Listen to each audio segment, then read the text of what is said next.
पूजा mobile point. ए सखी चलो सखी, बारात आ गई हो। म्यूजिक बाय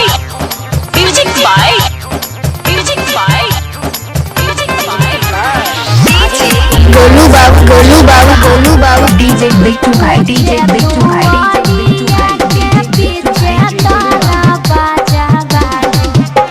समस्तीपुर रोड जंदा बाजार।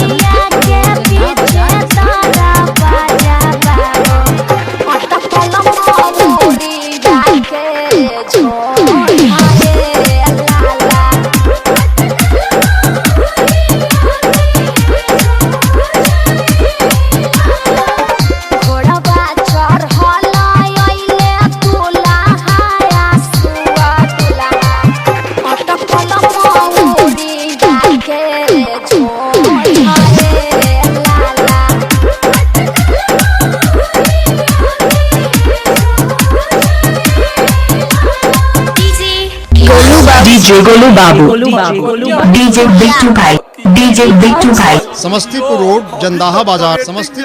जंदाहा बाजार। रात भर में इनके कन्फर्म कर दे। तो चल जयमाल पमाल के हाल बेहाल कर दिए ये बड़ा। चल ए हो का हो? अरे हमरा अखिलेश भैया के 2 गो बिया, हमरा मनीष भाई के एगो ना, कृपा कर। हाँ तो हम पूरा गांव के टेंडर ले ले बानी।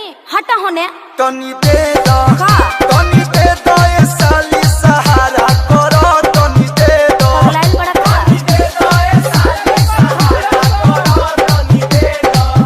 गरमी में आयो चॉकलेट लागली, किसमिस लागली, बड़ा मीठ लागली। तनी दे दो, तनी दे दो ए साली सहारा करो, तनी दे दो। अल्लाह है सवारकी के ले जा। बाक निमन नइखे रे। अरे तो कैसन चाहिए? गरमी में ओकराई लागली, बाल फूलल बाटे देखे जाई लागली।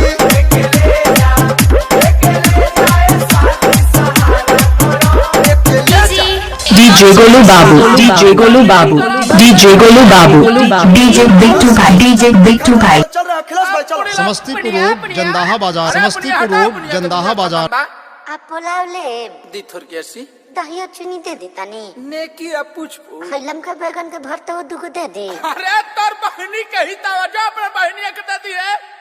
अरे पेट तो हरा भरल हके ना ये अखिलेश जीजा, झूठे पतल लिए चालो।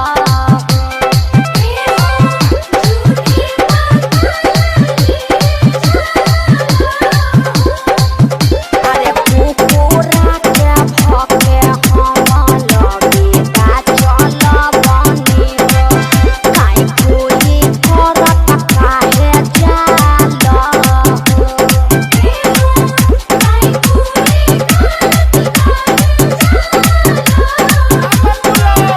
अरे देख बारू गाली काहे बोला ये सुनर को साली।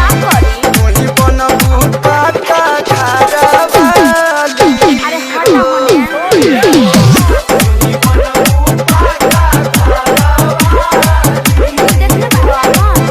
अरे सखियन के साथे तू तो बनेलू बाबाली हो। अच्छा हवा से शोभत नइखे गाली हो। गोलू बाबू भाई चल कर डीजे गोलू बाबू डीजे बिट्टू भाई चल लाइन मारो जी चल। समस्तीपुर रोड जंदा बाजार। एगो गाड़ी ले सुन। आलू 10 रुपया, बैगन 20 रुपया। कोबिया कैसे बा? अरे और सुनो, आलू 10 रुपया, बैगन 20 रुपया। अरे पंडित जी के पॉकेट में मोबाइल नोकिया, पंडित जी के पॉकेट में मोबाइल नोकिया। रिंगटोन बजला हिलेला मुझिया।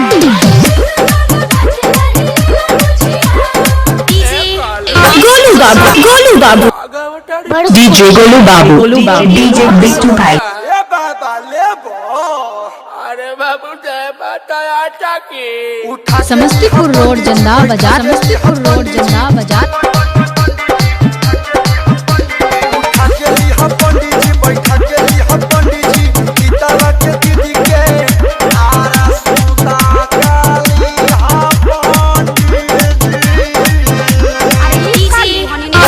बाबू डीजे बिट्टू भाई